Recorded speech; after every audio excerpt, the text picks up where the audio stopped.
All right, folks, we want to get started on time. Good morning, everybody. Happy Tuesday. Thank you. Welcome to the Psychology Department's 11th annual program, and we thank you for spending your morning with us. Before we start, we wanted to give a thank you to Dr. David Myers for taking time out of his busy schedule to fly here today to share his knowledge with us. We're very excited to have him.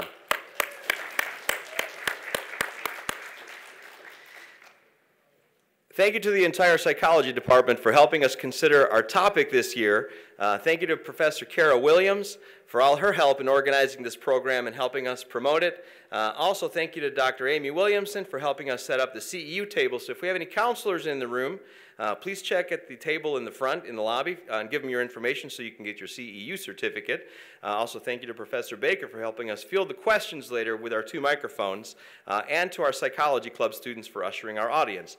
A big thank you to Dr. Walter Franzek from the Liberal Arts Department for helping support this entire program and bringing programs like this to our campus every year. And finally, how could we not thank all of you for being here and being part of our audience? You make up the community. Yes, absolutely. You make up the community in the community college. Our program is going to be about an hour and 15 minutes. Dr. Myers is going to present, and then we're going to have time in the end for questions and answers. Professor Baker and I are going to come around with the microphone, so just raise your hand and we'll have you ask the questions for Dr. Myers. So we are very honored to have Dr. David Myers with us today, who's going to shed light on the age-old question, what is the secret to happiness? Is it relationships? Is it love? Is it work? He's going to share that info with us. We reached out to him, and he was so gracious to join us. Dr. Myers is a professor of psychology with a specialty in social psychology at Hope College in Michigan. His scientific writings, supported by National Science Foundation grants and fellowships, have appeared in 36 academic journals, including Science, The American Scientist, The American Psychologist, and Psychological Science. Dr. Myers has authored 17 books, including the textbooks titled Psychology, which is the #1 book in the United States, from what I've heard, Exploring Psychology, and Social Psychology, in addition to general audience books dealing with issues related to the Christian faith, as well as scientific psychology. He has published chapters in over 60 books and is widely recognized for his research on happiness and is a huge supporter of the positive psychological movement. His research and writings have been awarded the Gordon Allport Prize, the Honored Scientist Award from the Federation of Association in the Brain and Behavioral Sciences, the Award for Distinguished Service on behalf of Personality Social Psychology, and he's received 3 honorary doctorate degrees as well. Dr. Myers has also received the 2011 American Academy of Audiology Presidential Award, the Walter T. Ritter Award for the Hearing Loss Association of America, and Oticon's 2013 Hearing Advocacy Award. Finally, in 2013, he was appointed to represent Americans with hearing loss on the Advisory Council of the National Institute of Deafness and Other Communication Disorders. So a very long list of accolades for Dr. Myers. Please join me in welcoming Dr. David Myers.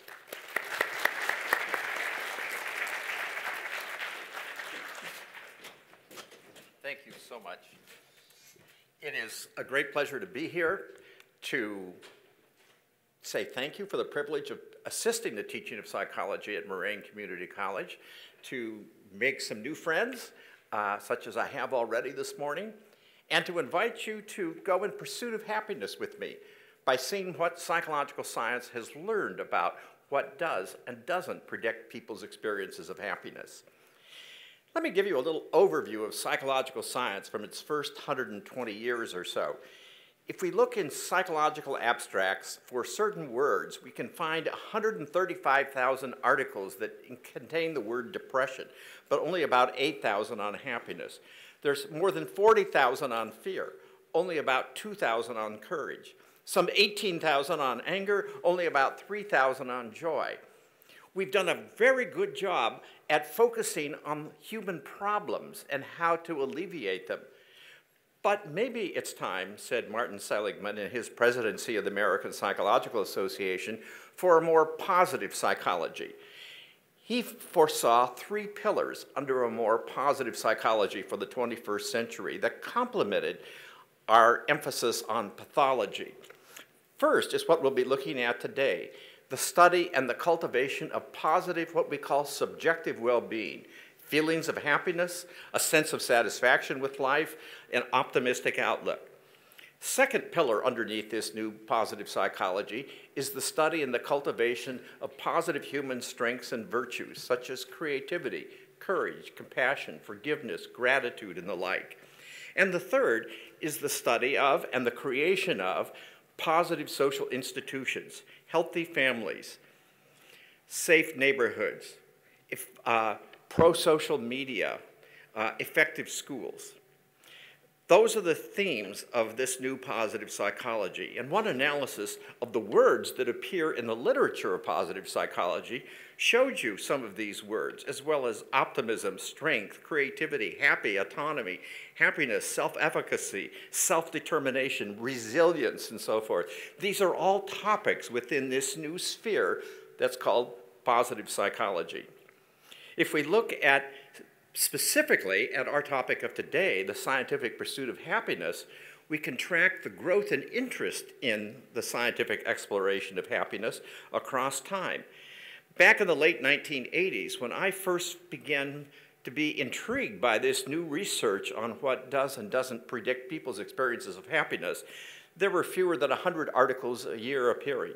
Now, as you can see, there's more than 1,000 articles appearing in the literature each year. Well, if we want to go in pursuit of happiness, we have to study it. What is happiness or subjective well-being? We have different ways of assessing and measuring it. Some are multi-item questionnaires that ask you to reflect on your own emotional experience. Sometimes we interrupt people's experience on smartphones, asking them to record their experience right now using a little app, like how do you feel? Are you feeling negative or positive? On alert or alert and awake. Or sometimes we ask just very simple, straightforward questions. Here's one that's been put to hundreds of thousands of representatively sampled people across the industrialized world. You might answer this for yourself. Taking all things together, how would you say things are these days? Would you say you're very happy, pretty happy, or not too happy?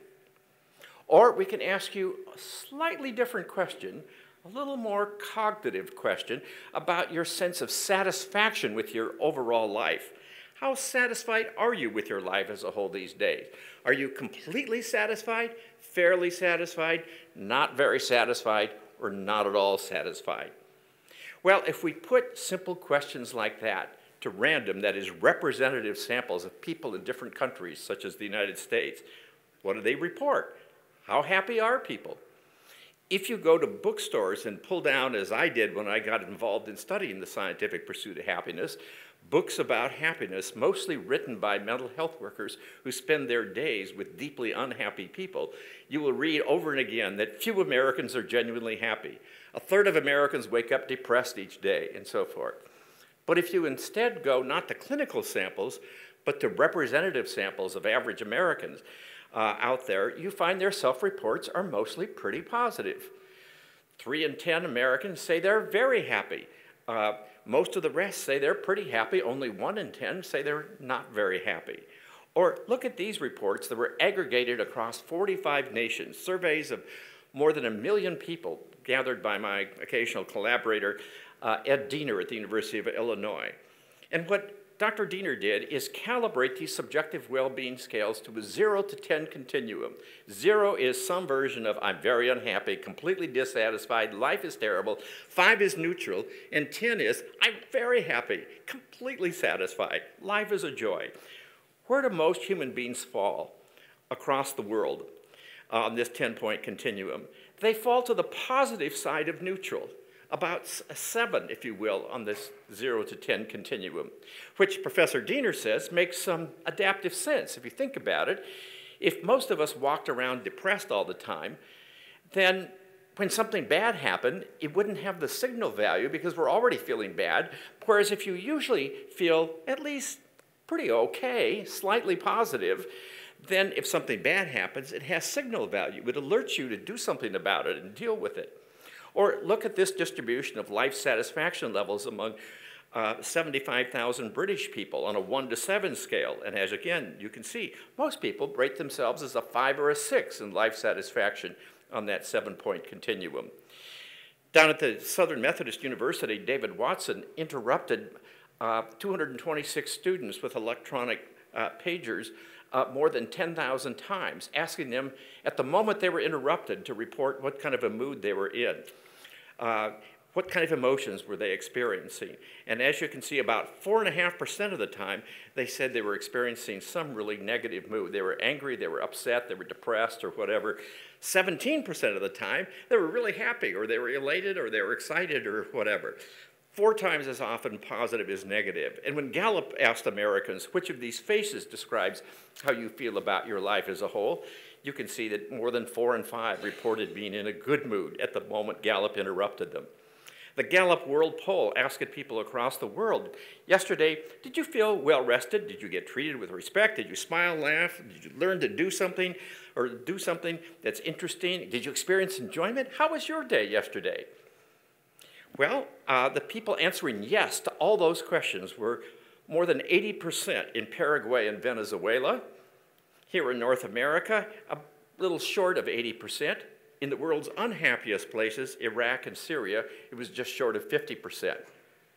Half of people in war-torn Iraq and Syria at the time were saying, yesterday, for them, it was a pretty good day. So, first point, people's self-reports are mostly not depressed. They're mostly reasonably positive, which raises the question, can we trust them? Or are they just in denial of their inner misery, their inner pathology? One famous psychologist once said, most families are dysfunctional, and if you think yours isn't or wasn't, that almost by definition means you're in denial of the pathology in your family's life. Well, we can acknowledge that the happiness thermometer may read everybody a little high. There may be some tendency to shade things in a positive direction when responding to interviewers. And yet, these self-report measures that I've told you about are pretty reliable. People's responses are pretty consistent across time. They're correlated with samplings of people's experience. So if you say you're a very happy person, the chances are, if we aggregate your moment-to-moment mood reports over time, we'll find some consistency between your momentary moods and your overall self-ratings. They're also correlated with other positive indicators. If you say you're a very happy person, the chances are you will be seen smiling and laughing more than people who rate their lives as less happy. And it's also, therefore, correlated with other reports. If you say you're a very happy person, the chances are that your housemates, your friends, your family will probably agree with you. If you say you're deeply unhappy, those who know you will probably agree with those self-reports. Finally, remember that what we're studying here is subjective well-being, for which the final authority, by definition, is the person that lives inside your skin. If you think you're very happy, very satisfied with your life, then you are experiencing, by our definition, positive well-being. And think of it this way. If you were to say, or if someone were to say, I'm deeply unhappy, I'm completely dissatisfied with life, I just had a text of like 20 minutes ago from somebody who was reporting that. Would we doubt their self-reports? Would we say, I don't believe you. I think you're just in denial of your inner joy. Buck up. No, we take people seriously. And that's all these researchers are doing in taking people's self-reports seriously, whether negative or positive. And thus going in pursuit of our big question of the morning. Who is happy? So given that most people say their lives are reasonably happy, but some people are happier than other people, what would I need to know to predict whether you or somebody you care about would be one of those people who describes their life as happy and satisfying? Would it, for example, help me to know your age? Is it true that there are unhappy times of life, Some people suppose it's the teen years, when adolescents are buffeted by mood swings, peer pressure, parental demands, vocational worries. Other people think it's the midlife crisis years. Or others say, no, it's the later life years, when health is fading, income is waning, friends or family have moved away, health challenges are there. The Grim Reaper stares you closer in the face month by month. It's a pretty depressing scenario if you want to paint it that way. And yet here are life satisfaction reports of 170,000 representatively sampled people across 16 nations. And as you can see, the percentage who say they're at least reasonably satisfied with their life, if not very satisfied, is about 80% for every age group. Some are dissatisfied, but most are reasonably satisfied, and age is really no predictor. Although age is a predictor of certain other specific domains of life satisfaction, such as marital satisfaction. Here are 4 studies that look at marital satisfaction across the family life cycle. And if you look here on the left, you can see marital satisfaction pretty high during the honeymoon period, shortly after marriage, before children. And you can see it bottoming out here. I don't know if you can read that. That's teenagers 12 to 16 in the home. Tends to be the low point for marital satisfaction. And then for those marriages that survive to the empty nest turns out for most couples to be a reasonably happy place. So, some interesting age-related trends in the specific domain of satisfaction. But tell me your age. I don't have any idea how happy you are. Although, by the way, as you mature, your moods will become more stable.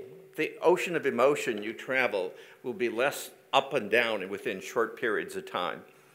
Second question, is there a relationship between gender and well-being?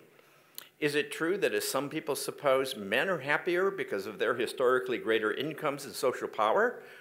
Or, as others believe, are women happier because of their greater capacity for, or so it's said, for intimacy, empathy, and social connection?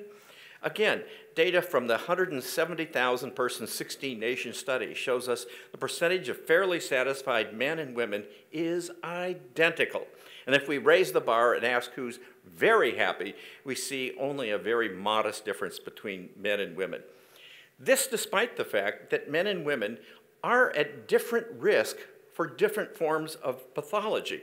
Oh, one other indication of gender similarity. This is the percent who said they smiled or experienced enjoyment and happiness and laughter during a lot of the day yesterday. And as you can see, until late life, the curve for men and women is essentially identical. No gender difference, despite the fact that we are at different risk for psychiatric disorders. So women, for example, compared to men, shown here, are at doubled risk for disabling depression or anxiety. Schizophrenia doesn't know much of a gender difference. Men are slightly more vulnerable to schizophrenia than are women. Alcoholism, on the other hand, is alcohol substance use disorder is 4 times more common among men than among women. Antisocial conduct disorder is 8 times more common among men than women. So tell me your gender, and I could make a guess as to whether you're more at risk when there's stress and difficulty in your life to ruminate, to overthink, and to become depressed or anxious, or whether to drink and act out in response to that challenge. Still, those differences aside, I don't really know anything about your happiness just by knowing your gender. So still in pursuit of happiness, I want to know next about income. Is there any sense in which it's true that money buys happiness? Now, if you ask people that bald question, does money buy happiness, nearly everybody will say, you can't buy happiness. But if you ask a slightly more subtle question, would you be happier if you made more money? You find that about 3 in 4 Americans say they would be happier. They live less stressed lives, they live more comfortably, they vacation more luxuriously and what all. They could drive to work instead of take the Chicago transit system or whatever. And consider these data harvested from some 14 million entering American collegians since 1965 by UCLA in an annual survey, in which they asked them, what are your life goals? What's very important or essential? From the late 1960s to the present, you can see that developing a meaningful philosophy of life plummeted from about 80% to just short of 50% as an important life goal among 19 listed, while being very well off financially flip-flopped with that figure, going from 40% to now just over 80% as of last year's entering collegiate class. That would be this year's sophomore class. That, by the way, was the highest rated life goal among the 19 listed, outranking helping others in difficulty, raising a family, becoming an expert in one's profession, which were other highly ranked goals.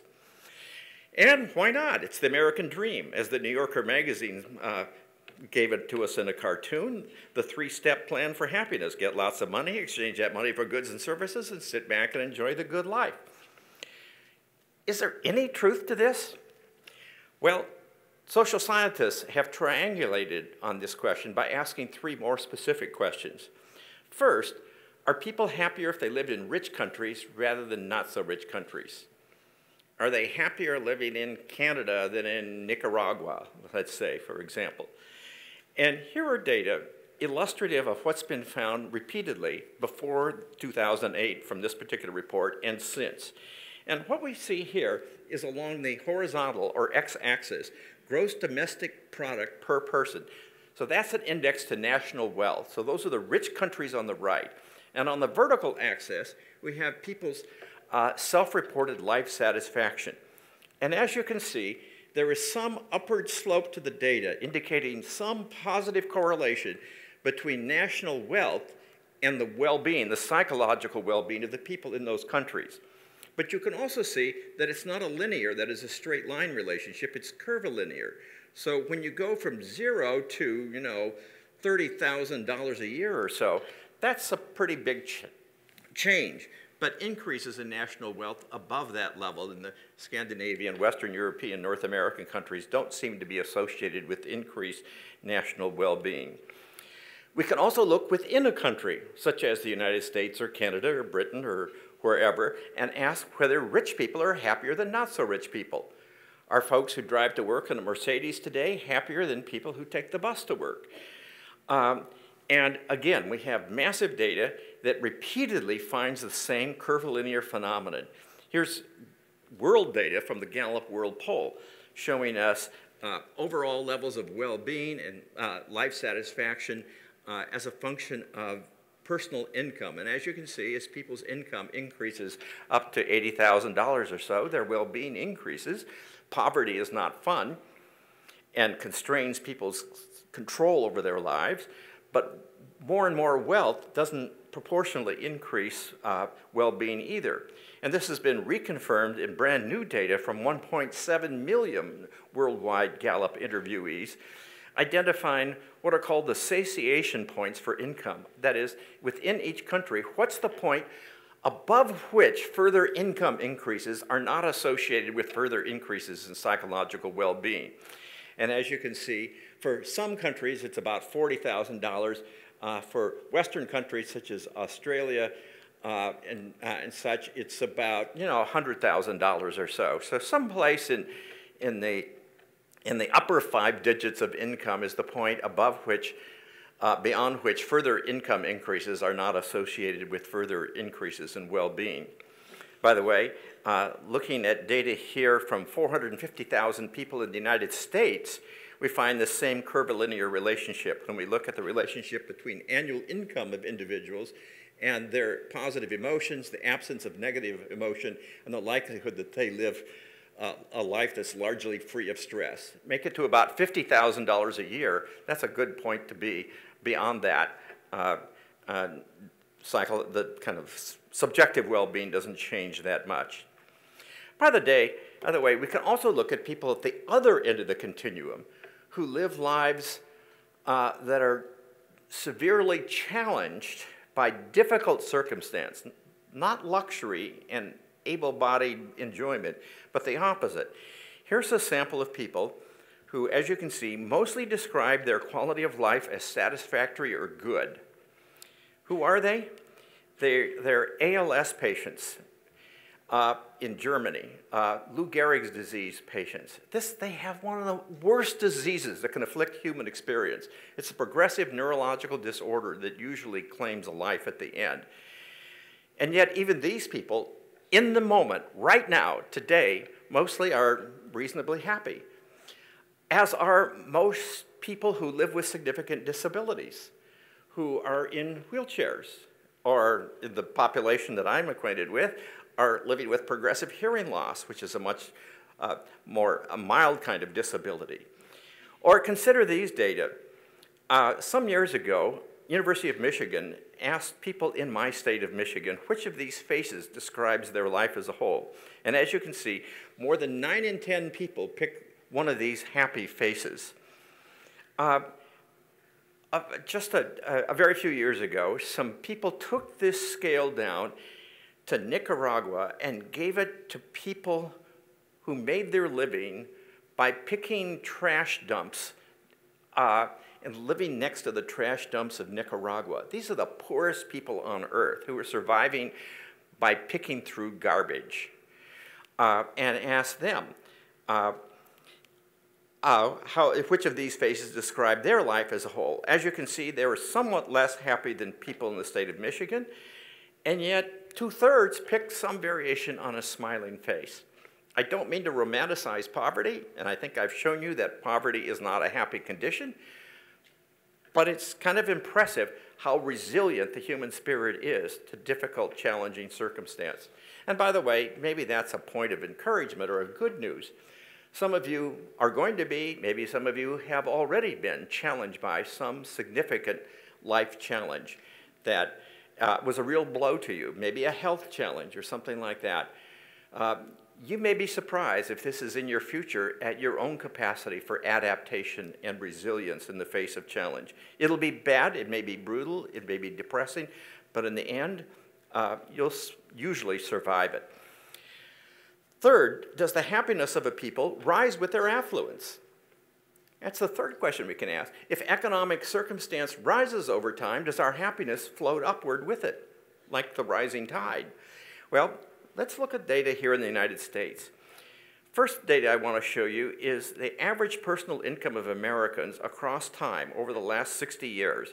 This is in inflation-adjusted dollars. So as you can see, back in the late 1950s, in today's dollars, the average individual American earned about $12,000. Today, it's close to $40,000. That's not household income, because sometimes you have multiple wage earners in a house. Now, I should acknowledge that this kind of averaging over everybody camouflages one other important change, and that is the increase in income inequality. The red line here shows you the percentage of the income share that goes to the top 1%. The other declining line shows the income share that goes to the bottom 50%. So you can see inequality has greatly increased. The rising economic tide has lifted the yachts much higher than the dinghies, if you will. Still, most people have benefited from the economic growth of the last 60 years. And so, for example, in 1960, only 15% of housing units in the United States had air conditioning. That's up around 90% today. The percentage of people who shower daily was only 29% back in 1950, whereas today you probably take it for granted, a daily shower, which was yesterday's luxury. And in so many other ways, we enjoy this beautiful building and campus, this wonderful technology, our smartphones, our Post-it notes. I mean, who want to go back to living a century ago before all the things that bless our lives today? So, with our increased income, our air-conditioned housing units and our technology and what all, are we happier? This is the percentage of Americans who said they were very happy over time. And as you can see, that's essentially flat. We are twice as rich, 2.5 times as rich. We eat out 2.5 times as often.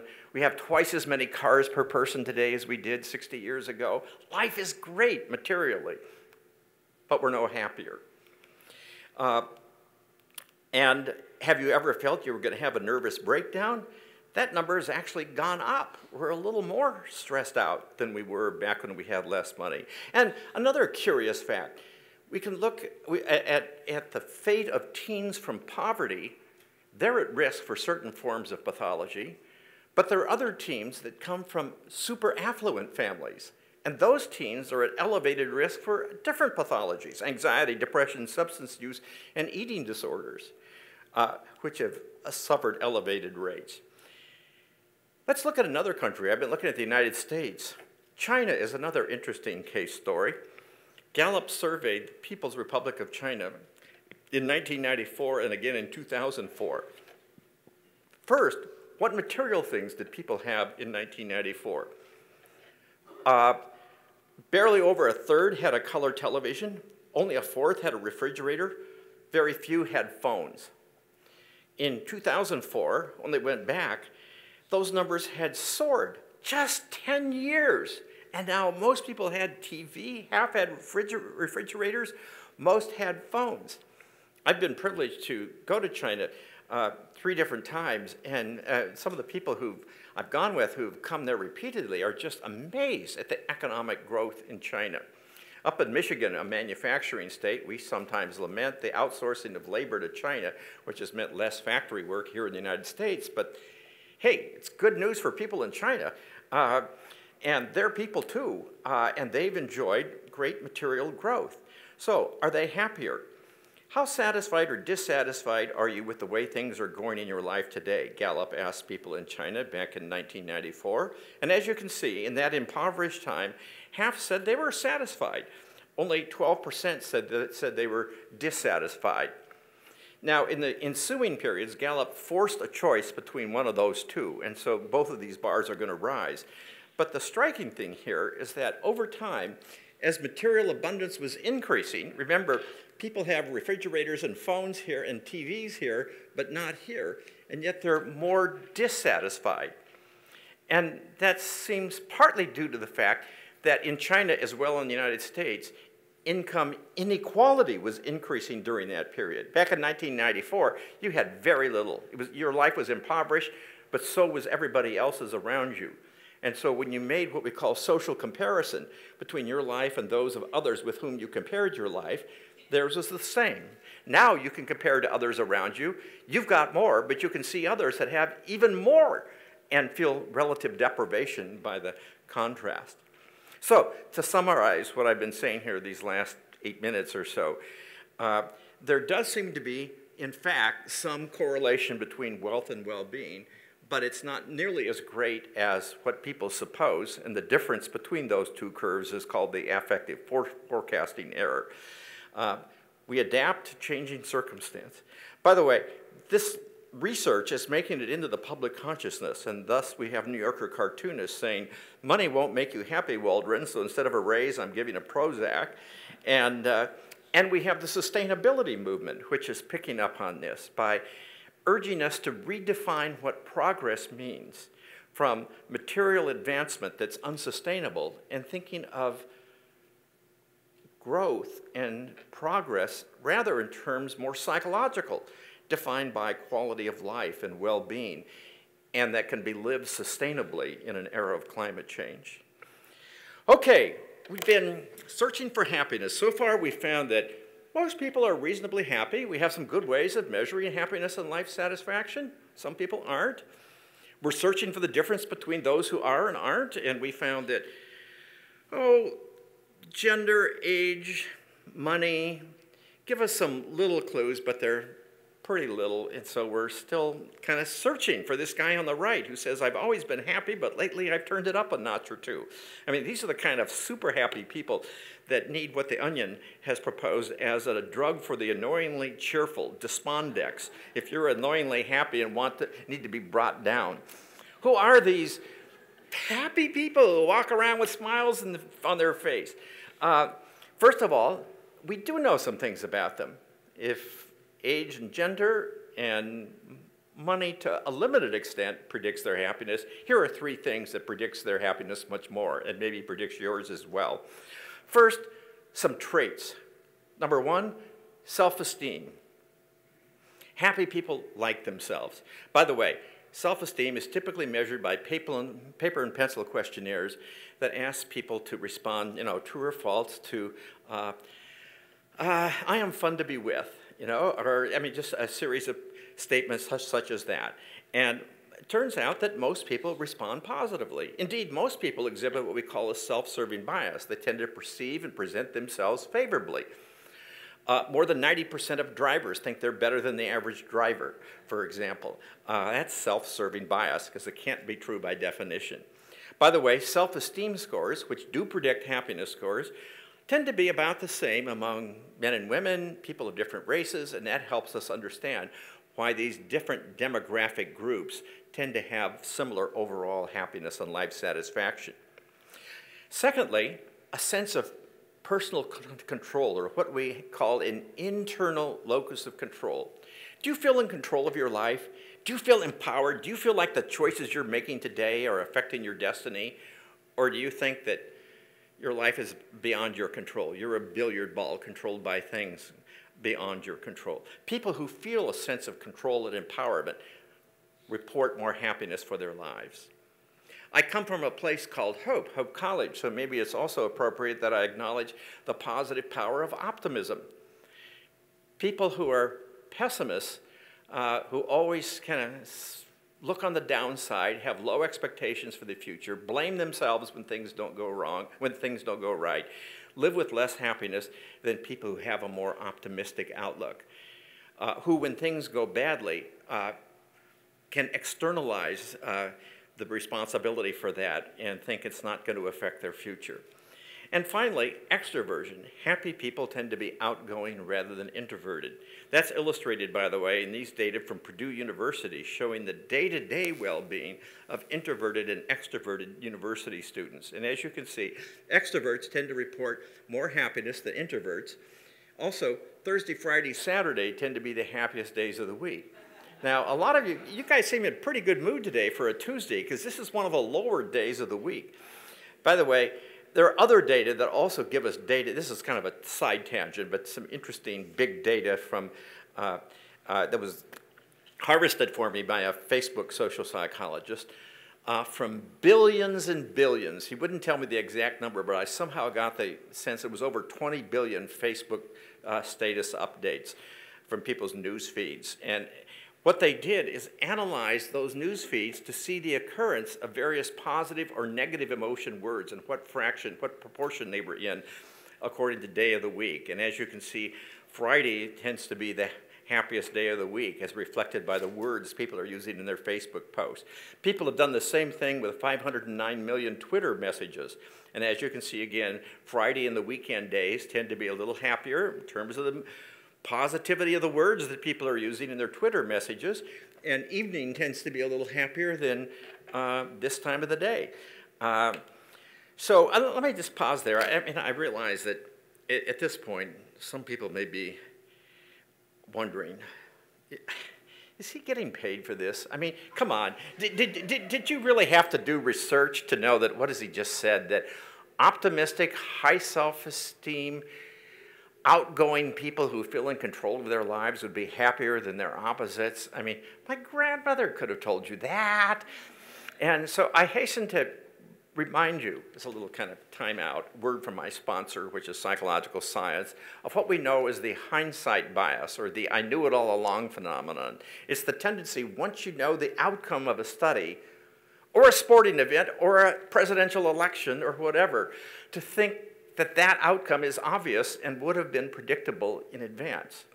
So let's look at these findings, and because what you have to do is imagine an opposite result.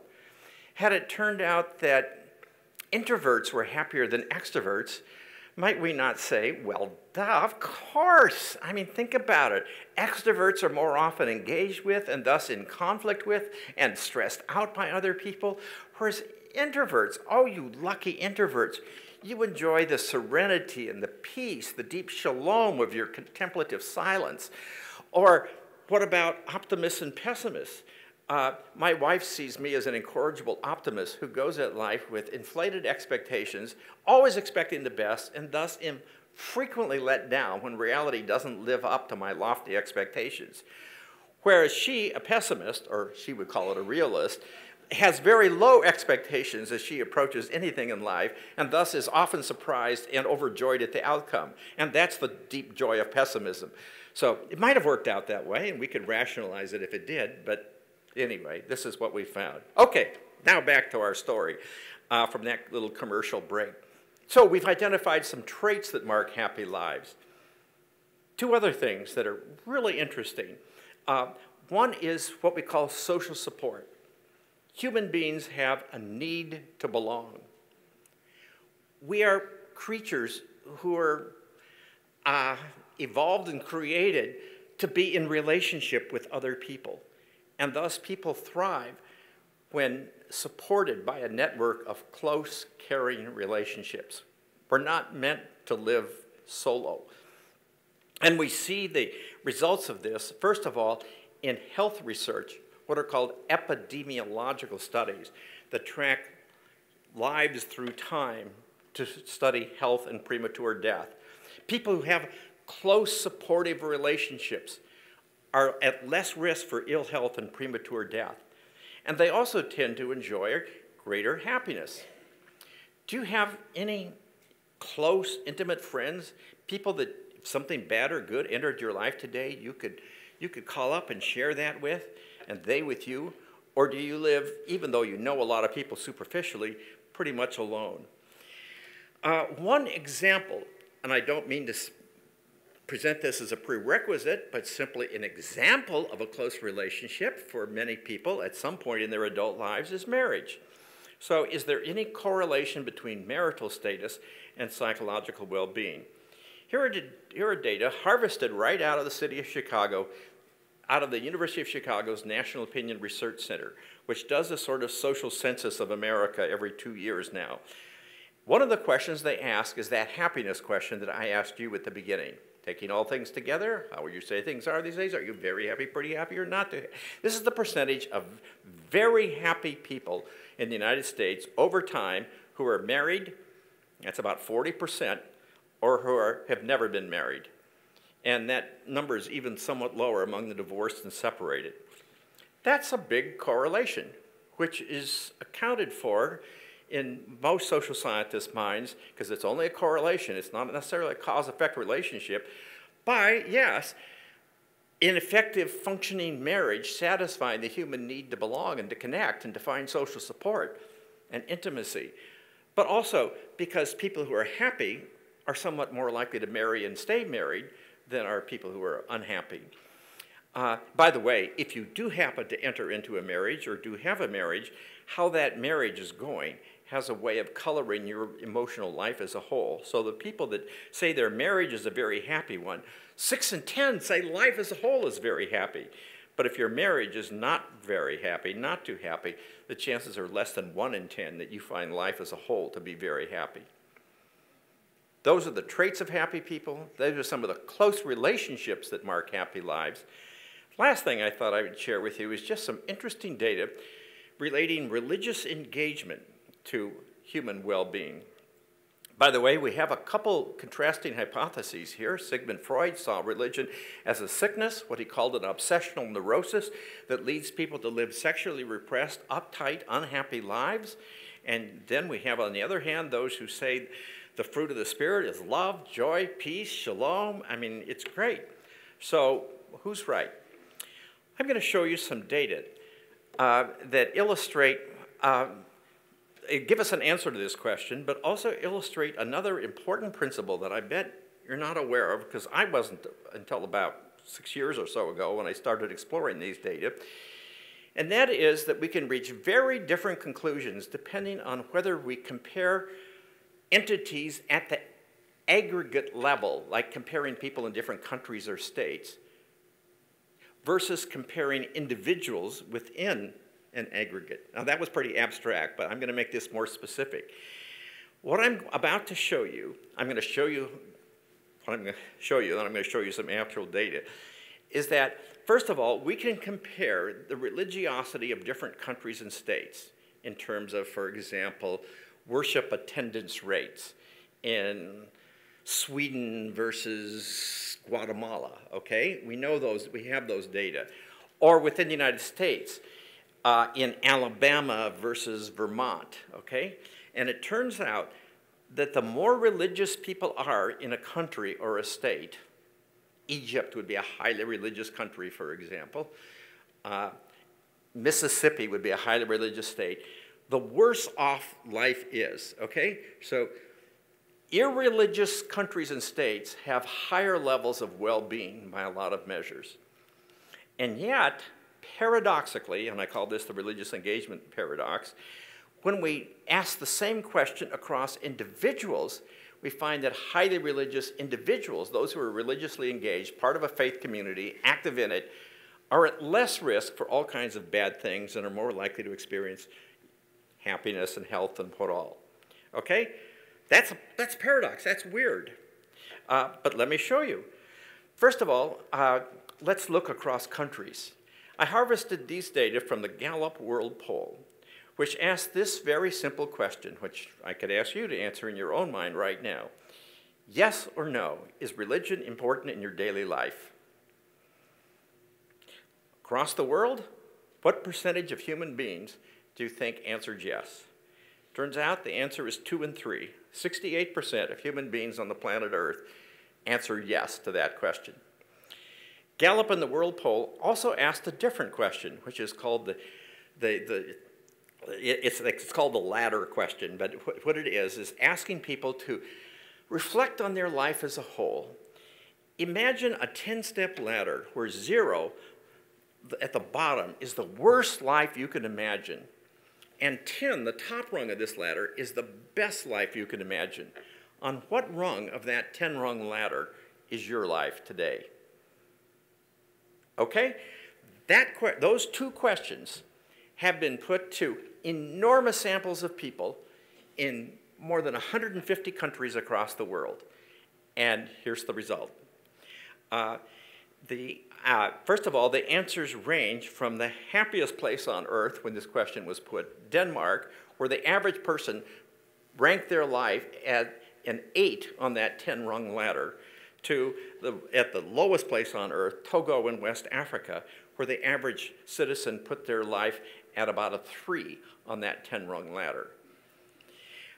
In Denmark, as you can see, 20% of people say religion is important in their daily life, as do 80% in miserable Togo.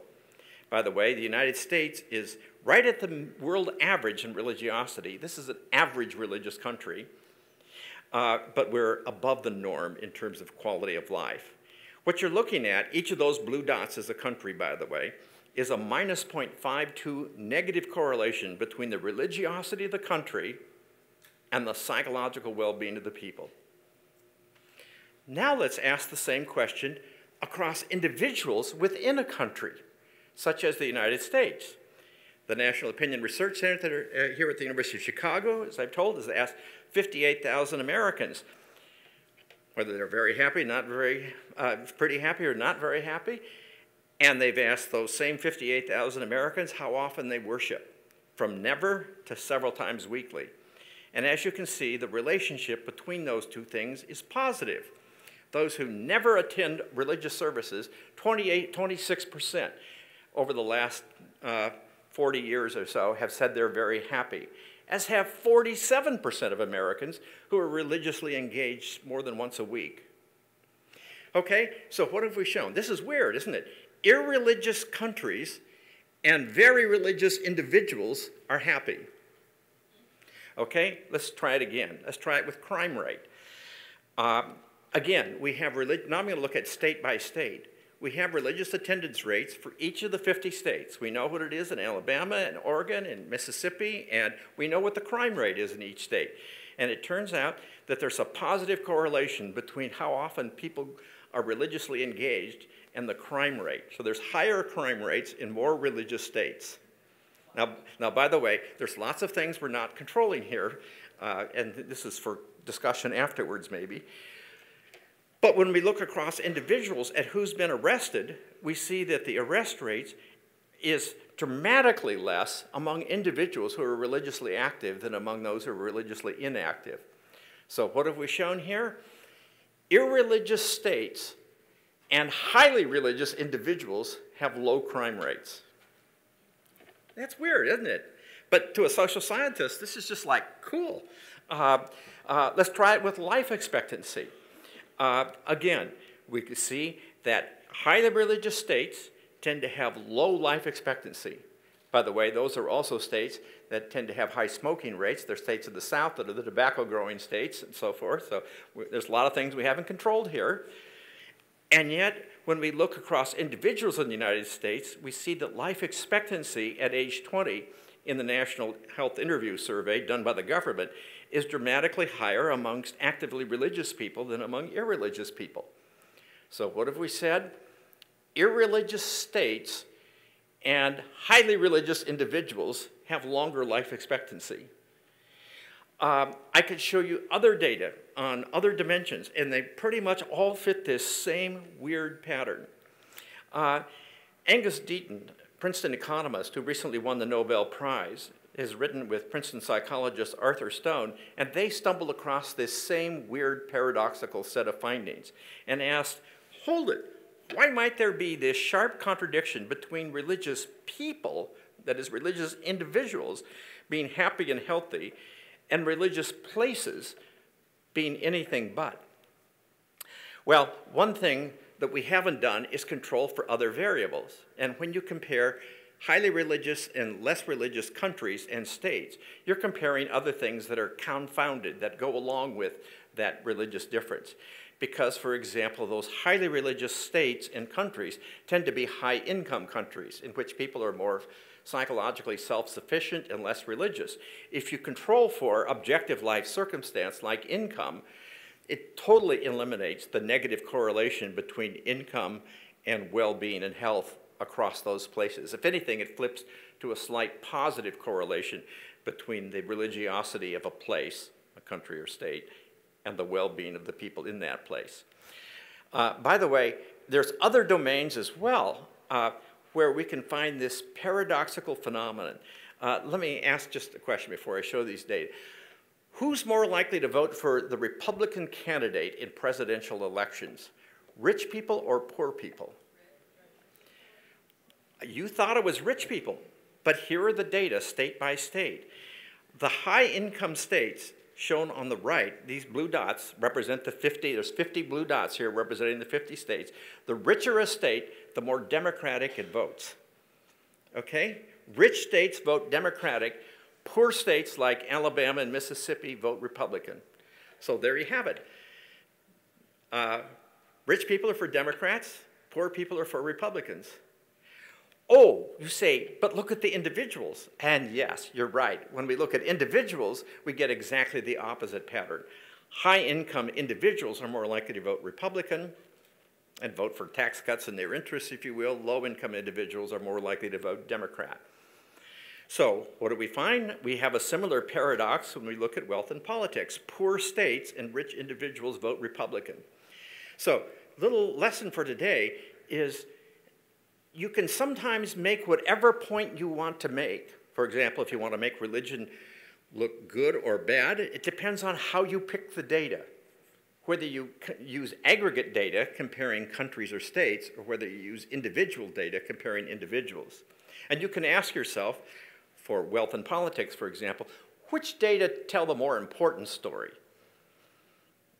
You know, you could decide that as well as I tend to think it's the individual data. That's where life is lived. But anyway, it's just really, really curious data.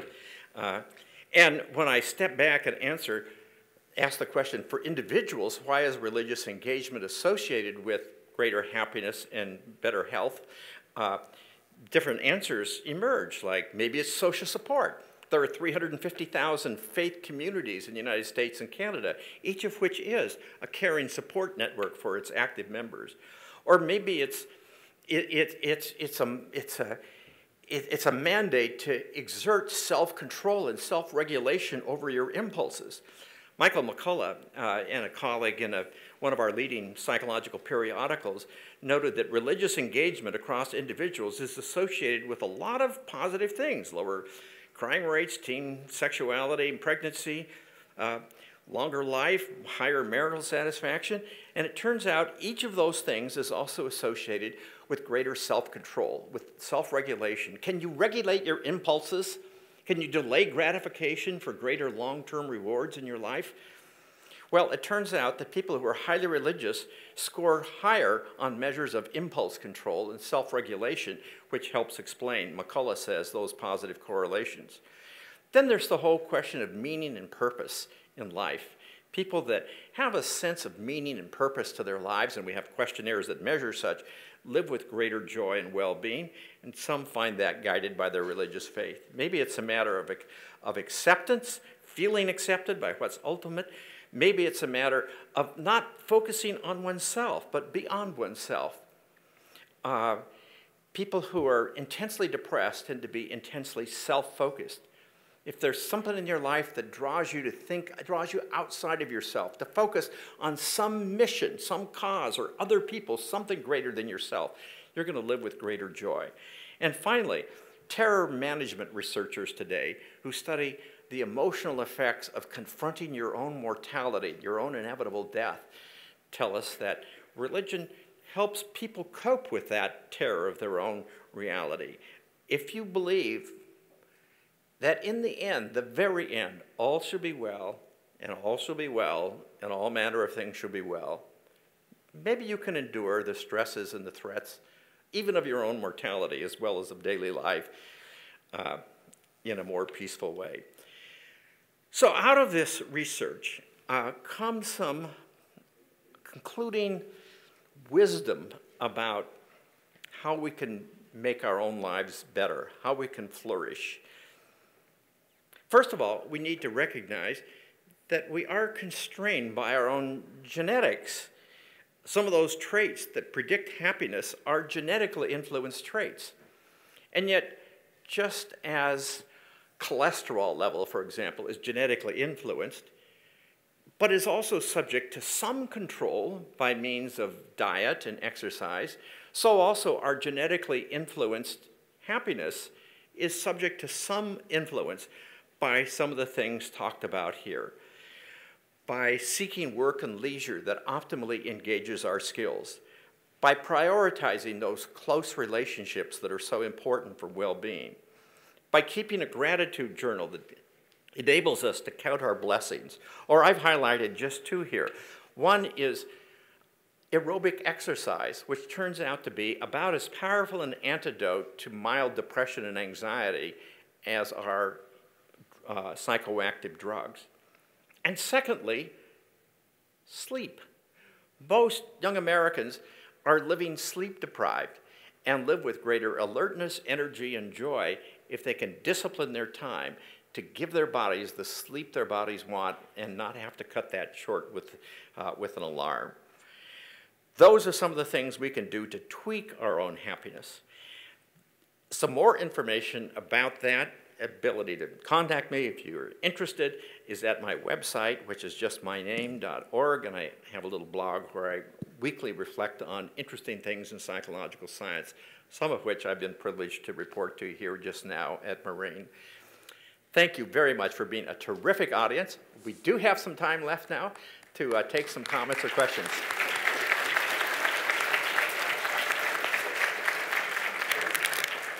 So folks, we'd like to again thank Dr. David Myers for joining us today. We're going to open it up for question and answers. If you do have a question, raise your hand. Mitch Baker and I, Professor Baker and I will come around, and then you can ask Dr. Myers any questions that you'd like. So who'd like to ask a question?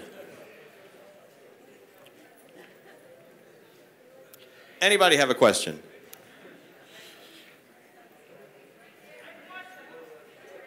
I'm coming back.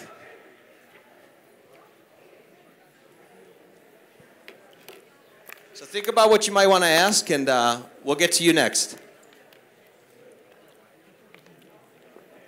Speak nice and loud. Hi, Mr. Myers. I have a question about what your take is on if religion is a good thing for happiness, or if it's something that affects society in a bad way. Sure. So I think to the extent that a religious community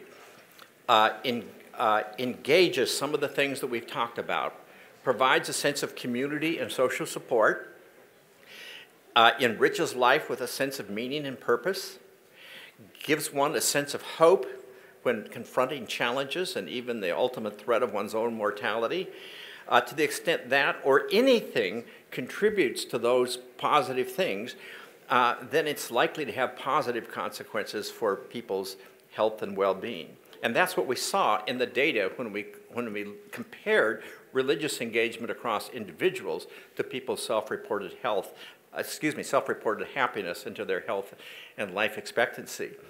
By the way, you could say, well, religion is really then, psychologically speaking, nothing but those other variables. It's really a social support factor, or it's a meaning factor, or whatever. And if we control for all those things, then what would really be the effect of religion and religious engagement per se?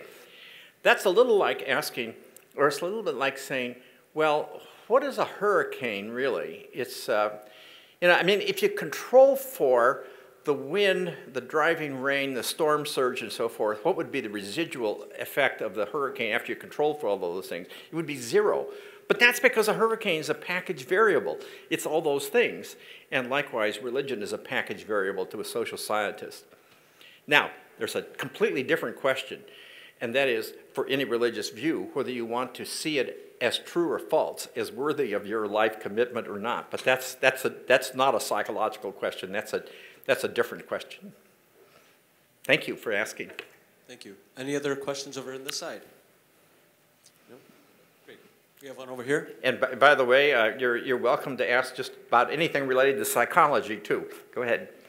I have a question about happiness. So do you feel that it's more social? Like, do you think that happiness has to do with the social aspect or universal aspect? Or does it really have to do with,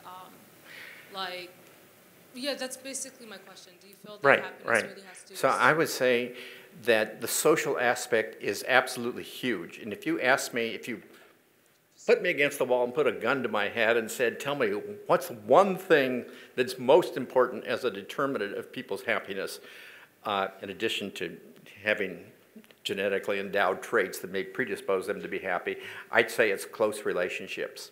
It's having supportive, close relationships that are meaningful and that support you. That's when we compare people with lots of close friends to no friends, when we compare married people to separated people, we compare people in happy marriages to unhappy marriages, we see the huge effect of close supportive relationships. The human need to belong is huge. So yes. Thank you. We have another question over here. By the way, I love the PA system in this room. Do you think changing the stigma around mental health would change the way people answered some of those questions?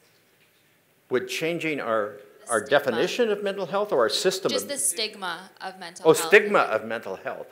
So would people be more willing to admit to depression today, for example, if the stigma of mental health were somewhat less, and of mental illness or of difficulty? And I think it is somewhat less. And so students today seem to be somewhat more willing to visit their counseling centers on their campuses and to acknowledge their own mental health issues, their anxieties, their sleep difficulties, their depression, and so forth. And so I think, yes. And by the way, teens are admitting to or acknowledging more depression today, and they're also showing higher suicide rates. My co-author on the social psychology text that's used here, Jean Twenge, has a new book out that looks at the growth in social media and the spread of smartphones and tracks rates of teen depression and suicide, and it's just amazing how closely associated those two trends are over time. But of course, what these questions are asking in these surveys is not about depression. It's asking about, are you happy? Are you satisfied with your life? But the other side of the coin is, I'm very unhappy. But you could say I'm pretty happy, and you're not saying very happy. There's something short there. We have a question over here. Now, you talked about social support when it comes to happiness, right? Right. But I think a problem with our generation today when it comes to happiness and social support is that we tend to outsource our happiness on other people or situational factors. Now, those are two opposites. Outsourcing your happiness can cause unhappiness. Okay, and how would you outsource? Could you give us an example of what you have in mind there? When you, let's say you're in a relationship and you're in a pretty good relationship, you break up with someone, for example, or it can be family, it can be friend, right? And you depend on people. Right. Like you seek that social support, but you end up maybe depending on people. I think that's a common problem with our generation today. How would you respond to that? So, yeah, I mean, it's, in a sense, happiness we need to find within ourselves, but we all are dependent on others for our own happiness, because those relationships really matter. They're really, really, really important, and that's why investing in relationships and making time, making space in our lives for those relationships is a really important thing to do. So, and then the question comes back to the social media generation, is having relationships on social media equal to face-to-face relationships, and to what extent are social media cultivating increased or decreased happiness? That's a huge question that's being researched, and my friend and colleague Jean Twenge is deeply interested in that question. Dr. Myers, we have a question over here. Okay, I just wanted to ask you, do you think then it's superfluous or maybe a waste of time to pursue higher levels of economic or social hierarchy if levels of happiness are just stagnant anyway? So I guess to achieve greatness or exceptionalism, do you think it's still important to do that? Okay, that's a very perceptive question, because we humans have not only a capacity for resilience, as I mentioned earlier, when bad things happen, but also a tendency to adapt to changing circumstance. So if we strive for a higher level of anything, of economic attainment, of popularity, or whatever, when we step to that next higher level, it's going to feel good for a time, but then over time, people tend to adapt to that level. There have even been studies of people who've won lotteries, for example, and who've become instantly super wealthy. Immediately, they're joyful. You know, does that joy sustain itself over time? Well, not really, because people tend to adapt to that new level of attainment, and now it takes variations around that new level to which you've adapted it yourself. So if you're a super wealthy person, to drop down to just being having a $100,000 a year income, you'd feel relatively poor. Having said that, I do want to go back to the data I showed you, showing you that to move from poverty to middle-class life does count for something. That's striving. It accomplishes something. And what does it accomplish? It's not just material things in your life. Now you have a bigger flat-screen TV than you did before, and you can ski in Aspen in Colorado rather than the hills of northern Illinois or whatever in the winter. But it also gives you certain increased control over how you spend your time in your life. And it's that self-control that comes with a middle class as opposed to a lower level of income that may help explain the correlation between achievement and well-being. So, and the other thing is, because we tend to adapt to changing circumstance, we achieve a new level, and then we need a higher high to kind of feel happy again, you know, to kind of feel excited again.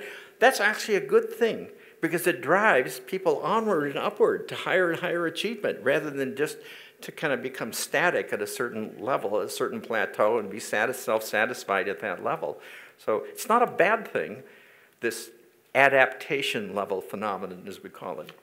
So, by the way, just in summary, our happiness is substantially determined by two things. One, how we compare ourselves with others around us, that's sort of horizontal. And the other, how we compare ourselves to our recent experience. And if we've moved up recently, then we tend to be happier than if we've moved down. That's adaptation. Thank you, Social Dr. Myers. comparison and adaptation. We also have a question from one of our counselors and faculty over here. Oh, okay. Hi. Hi, Dr. Myers. I really enjoy your Thank talk you. today. I've used your Thank you. textbook Thank you several for times. welcoming me. With those Gallup polls, and I think about Togo, for example, and I think about Western culture tends to, with questions like, are you happy, or tell me about yourself, tends to, we'll self-report and sometimes over-self-report and talk about our accomplishments. But then I think about Eastern cultures and different cultures who may answer those questions differently or don't report as much. So I'm wondering, did those polls control, and did those polls figure out how to ask those questions in the appropriate cultural context? Because then that's how I'm looking at that data and wondering about that. Do you understand my question? Yes. So, I mean, this is a really good question. And it's one that confronts cross-cultural researchers who are doing research across different languages. So I asked you a question, taking all things together, how would you say things are these days? Are you very happy? That was an English language question. So when that question is put in Chinese to people in the People's Republic, is it the same question? Do all those words have the same connotation? How can we be sure of that? One thing cross-cultural researchers do is they translate their questions out to the other language by a translator, and then they have another translator back-translate them back to English. And then they see whether they get back in English the same question that they sent out. And if they do, then they're relatively confident that the meaning has transferred to the new language. So that's a strategy that's used to check to make sure the connotations and all change. Now, there's another aspect, and that is that some cultures, I mean, like America is sort of a prototypical internal locus of control, extroverted, let's all be happy culture.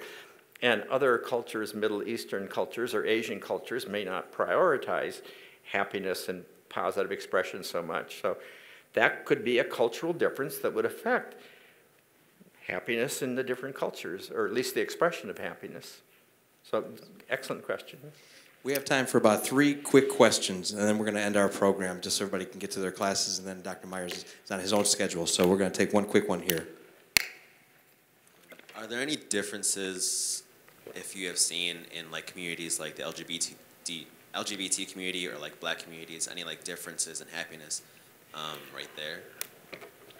In fact, if you go to go to talkpsych.com, you'll see that I think maybe it was my most recent blog post is on exactly that question. And I asked the question, I put it this way, in the last 25 years, there's been dramatically increased acceptance of gay and lesbian people and gay and lesbian relationships in the United States. So 25 years ago, 2 out of 3 people opposed and were totally against gay partnerships, gay marriages, for example. And today, nearly that many are in favor. So it's become a, what is it like to be a gay teen today in the United States? Is it just like being a straight teen? And what I discovered, I stumbled across, is some data in that UCLA survey, that national survey of teens, people entering college. So it's like a couple 100,000 people representatively sampled. And I was just astounded by the rates of self-reported depression within the last year among gay teens is still dramatically higher than it is among straight teens in the United States. So most are doing fine, so I don't want to overemphasize this, but the emotional challenges in a time when still a lot of people are harassing or families not accepting or whatever, same-sex orientation is still a challenge, an emotional challenge for a lot of people. So now that's data focused on kind of late adolescence, so it's not looking at 30-year-olds, but yeah. One more question over here. Do you think that a troubling past, troubling childhood might distort or ruin our perception of happiness? Past troubling times, are you talking about like war, depression, or Like troubling political turmoil, or? personal trauma, especially Oh, in personal childhood. trauma. Yeah, during developmental stages. Do you think Oh, that, I see. Or like child abuse? Yeah. Do you think that affects how we perceive happiness and how we take it in, and even just give it to someone else, or you know? Right. Okay. Now, first of all, so if you have some severe challenges in your upbringing, maybe abuse and neglect, does that predispose you to be unhappier? Or when you survive that and get beyond it into a healthier place, do you compare to your horrible earlier life and feel happier than other people who don't have that negative comparison from their past? So, I'm just thinking it could go either way. Now, we do know that severe child abuse and neglect, such as experienced by those children in Romanian orphanages some years ago under Ceausescu, that can have lifelong consequences. But short of severe challenges, the normal range of parenting differences that people experience don't greatly predict their future well-being. Now, of course, people who've experienced horrible things in the past are somewhat more vulnerable to experience horrible things in the future, too, for whatever reason. There's multiple possible explanations of that. So I haven't given a clear, simple answer to your question, except to affirm the question that I recognize. Dr. Myers, it is 12:15. 12:15. We are going to conclude hour. our program. Thank If you anybody for has hanging questions, around. Thank you.